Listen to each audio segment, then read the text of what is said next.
When we got there to the scene, we did find 4 children and their mother, Summer Garis, and we've been investigating ever since. We have come up with a person of interest, a suspect. We're trying to get a warrant for his arrest right now.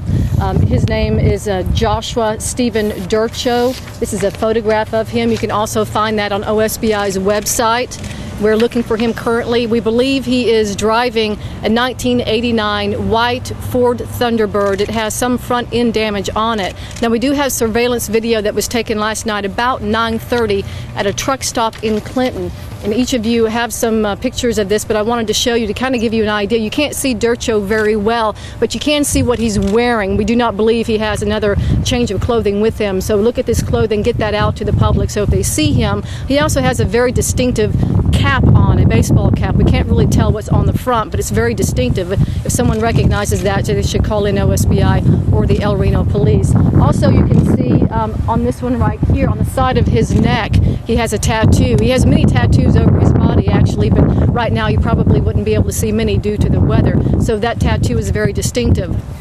Also, this video shows the vehicle that he is driving, and we believe he is still in that vehicle. That's that 1989 white Ford Thunderbird, and that is the victim's vehicle we believe he's in. Now, we've gotten many sightings of him so far all across the state. That's why we want to get more information out so we can apprehend him very quickly and do some interviews to try to find out exactly what happened. Now, many of you have asked the cause of death on the 4 children and their mother. Right now, we're going to let the medical examiner perform their autopsies. They will give us that information back, and we will release that when the time comes. Any questions? Yeah, Jessica, this is Brandon from Channel 5. Have you been able to establish if that was the last time that he made any sort of purchases from that truck stop in Clinton? From that truck stop, we believe he only made that purchase of a soda. He was there for about 14 minutes, however. He was having car trouble, and so when he was able to get the car back running, he left from that area. How did Joshua know Summer? They were a boyfriend and girlfriend, from my understanding. He actually stayed with her in that apartment at times. Can you speak to us just how you came upon this surveillance? Was this these surveillance pictures? Was this something the convenience store contacted you and reported a possible sighting? When we released information last night on the description of the vehicle, we got many calls, one of which led us to this surveillance video, and we obtained that overnight. Do you believe he's still headed west? Or? We're not exactly sure where he's headed. However, we do have people out in all areas searching for him. We have many different methods on tracking him. We're using those right now. Last night before these surveillance videos were released, friends, family, and neighbors, and most of the media was already pretty confident Josh Durcho was a suspect.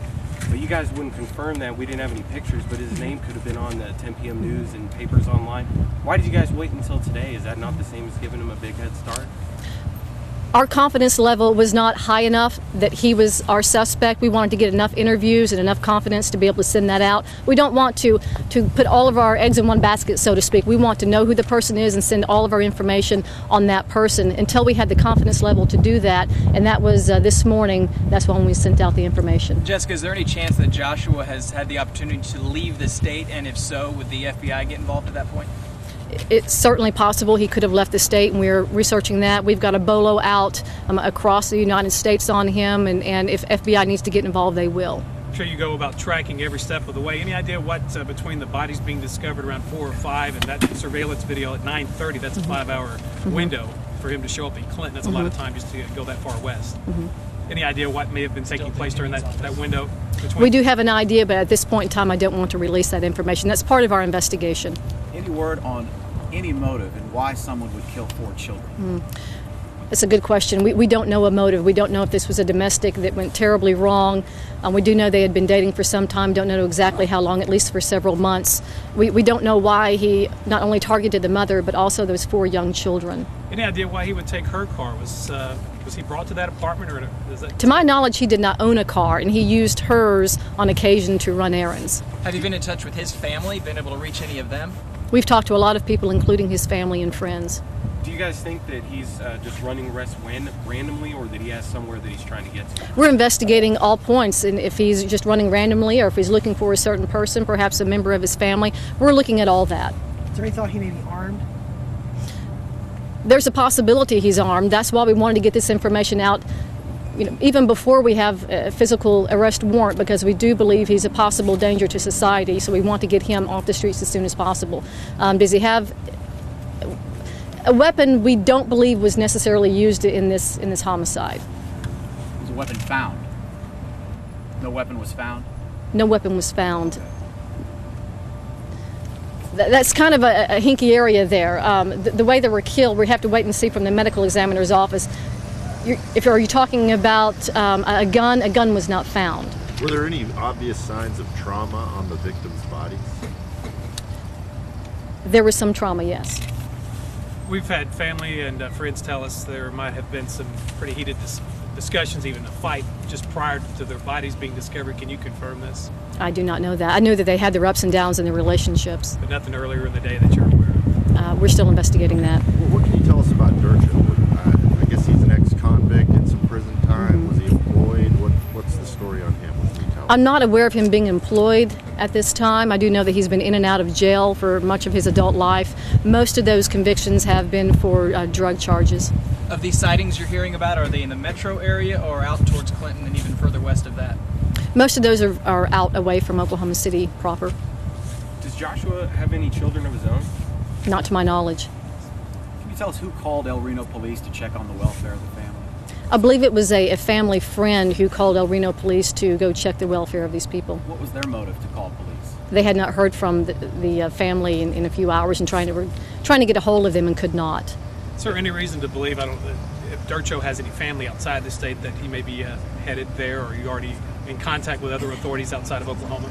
We're investigating any angle that he may be traveling and anybody he may be traveling to. We're investigating that right now. How about a time of death? Has that been determined? Do you have The medical examiner will have to give us that, and they're working on that right now. Was it yesterday? They'll have to work on that and give us that information. Who found the bodies? Was it a welfare check? Has that been established yet? Who actually found the victims? It was a welfare check. They felt something was wrong because they could not get a hold of these folks, especially Summer. So that's when they called El Reno police, who went to the home and found the bodies. They automatically went out of the crime scene, which is protocol. They called in more help from El Reno police as well as OSBI to help investigate. Were any of the children in school yesterday, or did they miss? I do not believe any were in school, to my knowledge. There were only one or two who were of school age. Was the welfare call from within Oklahoma, or is it someone out of state? To my knowledge, it was within Oklahoma. Was it a 911 call, or? I don't know. You said he's got a history of drugs. Could he possibly been on some sort of substance when he committed these crimes? It's certainly a possibility, but until we find him, we won't know that. So you say you don't believe a weapon was used, so the victims then, they weren't shot and they weren't stabbed. Is that safe to say? Well, it depends, what do you consider a weapon? I can't get into the definition with you right now, but a gun was not used, I'll tell you that, because that's what you think of when you think of a weapon. Right. Where inside were they found? I'm not going to tell you at this point in time. That's part of our investigation. We want to be able to get to him and have some information we can withhold so we can talk to him and find out what he knows.